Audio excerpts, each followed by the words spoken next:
What's up mga kabayan? Ngayong araw nga nagpaluto ng 2 buong tupa ang boss namin. Kahit nga walang okasyon, basta maisipan nilang magpaluto, magpapaluto sila ng kahit na ano. Ganito dito sa trabaho ko.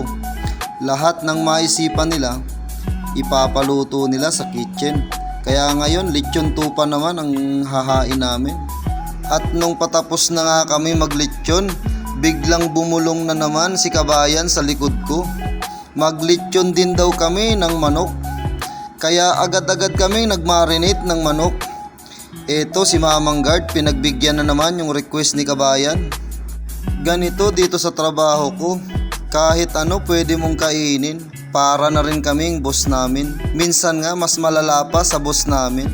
Kasi yung boss namin minsan simpleng request lang, simpleng paluto lang, satisfied na yung boss namin.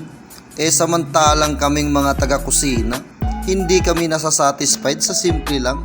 Kaya may mga pa-seafoods pa, may mga paisda, may mga pawagyo, at kung ano-ano pa. Lahat na ata ng lutuing Pinoy naluto na namin dito.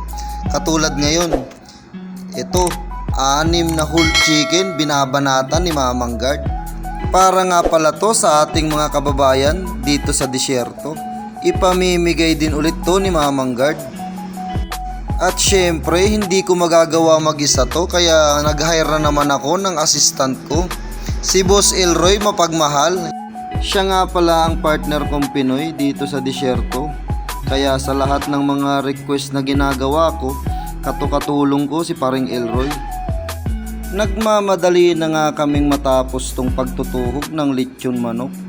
Baka kasi biglang may umorder na naman at may istorbo yung paglilechon namin. Dali-dali ko na ngang nilagay to sa labas para malechon na namin sa uling.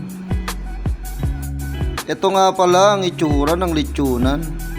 May motor din yan, automatic umiikot. Dito namin nilechon yung buong tupa kanina. Pinaubaya ko na nga yung paglilechon kay Boss Junjun at kay Boss Elroy. May mga order na kasi ako sa loob, kailangan kong gawin. Kaya pinaubaya ko sa kanila yung paglilechon. Ito na nga pala ang finished product ng ating lechon.